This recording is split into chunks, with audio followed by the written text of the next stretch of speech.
worked in the garden for the first 2 days. The weather was hot and sunny. I liked working with Mr. Duncan, and he was pleased with my work. "You're a good gardener," he said. "I've always liked gardening," I said, "but I'm studying at college to be a farmer." Sometimes I saw Greta Ross. She likes to be alone, I thought. Once or twice I saw Greta go out with her painting things. She went up on the hills or down to the beach. Mr. Duncan took me to the farm, and I met Dan and Stella Parks. They were very friendly. "You can work on the farm for the next 3 days," said Dan Parks. "Mr. Duncan says you're a good gardener. Are you a good farmer too?" I smiled at him. "I am," I said. He smiled back. So I worked on the farm with Mr. and Mrs. Parks. They were nice people. I helped with the cows and the chickens and went up on the hills with Mr. Parks and his dog to look at the sheep. One afternoon, I went out riding. Smoke was a big, lazy, friendly horse. I enjoyed riding, and Smoke knew his way around the island very well. I learned new places to go to. I rode along the cliff top and then in between some trees. When we came out of the trees, I saw the house from the other side. I tried to find the window of my room. Which one was it? Suddenly, I saw a face at one of the windows. The face was looking at me. It was there for just a second or two, then it moved away quickly. Who was that? I thought. Was it Mr. Ross? And which room was it? I didn't see my mother very much that first week. She worked all day and in the evenings. She wrote letters to South America, Japan, Canada, and Australia. Sometimes she worked after I was in bed. "Mr. Ross works hard," she told me. "He invests money in many companies and countries, but it's not his money." "It's not?" I was surprised by this. "No, it's his wife's money, and she bought the island. It's her island, her house, her farm. Everything belongs to her." How strange. But why does Mr. Ross always look sad? And why does he never leave the island? I asked. "I don't know," said my mother. "He says he likes it here and likes working on his farm. It's strange, I know." Sometimes, when I finished work, I walked along the beaches or the cliffs, or I went swimming in the sea. I liked swimming. Greta Ross often came to the beach to swim, but Mr. Ross never came. "Stay away from the rocks, Carol," Greta Ross told me.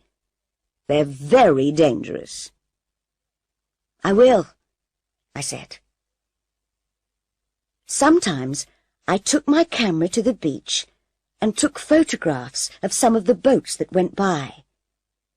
I took photographs of the birds on the cliffs. There were other small islands near our island, and boats with tourists stopped at them. But no boat stopped at our island. They kept away from the dangerous rocks. Tony was right. The island did not have visitors.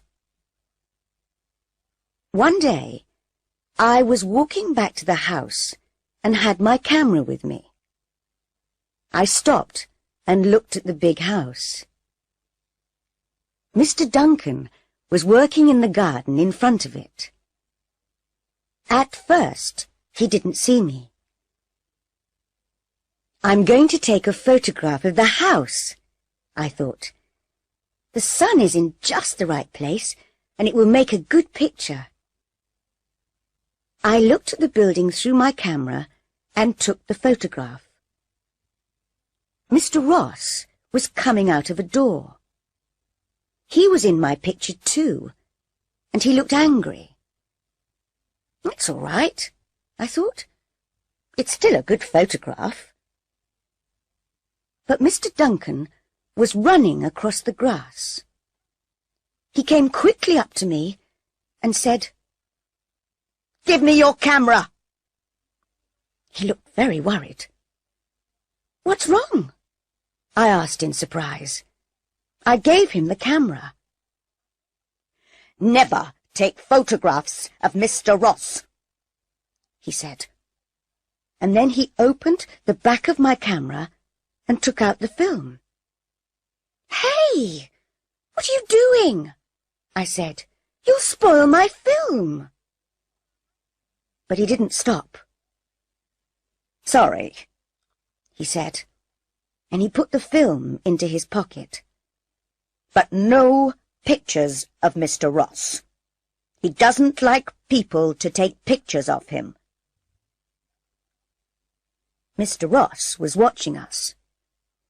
He saw the camera, and he saw Mr. Duncan take out the film. But he said nothing. Then he turned and went back into the house. Later, I told my mother about Mr. Duncan and the camera. "He spoiled my film," I said. "I don't understand," she said. "Why did he do that?" "I don't know," I said. "But there's something strange about Mr. Ross." About a week later, I finished work early one day and came back to the house. My mother was working in her small room next to Mr. Ross's office. Mrs. Duncan was in the kitchen. Greta Ross was painting in her room upstairs. I went to my room and began reading a book. I was sitting beside the window. After half an hour, I got tired of reading. I looked out at the rain and the grey sea and the rocks between the trees. My book isn't very interesting, I thought. I got up and went out of my room. I walked along the passage and turned a corner. Then I saw the door at the end of the passage. There was a large plant in a plant pot outside the door. Where does that door go? I thought. I haven't seen it before. I remembered the face at the window in my first week on the island. Perhaps it's the door to that room, I thought. I walked along to the door and turned the handle. The door didn't move. It was locked. Said a voice behind me. I turned round quickly and saw Greta Ross. She looked angry. "That room is private," she said. "I'm sorry," I said. "I didn't—" "Stay away from there," she told me. I told my mother about the locked door. "What's behind it?" I said. "Is it a secret?" "I don't know," said my mother. "It doesn't matter. Mr. Ross can have locked rooms if he wants them." "I think he does have secrets," I said. There's something strange about him. There's something strange about this island. Somebody isn't telling us something. Something important. My mother laughed. "Stop playing detective, Carol," she said.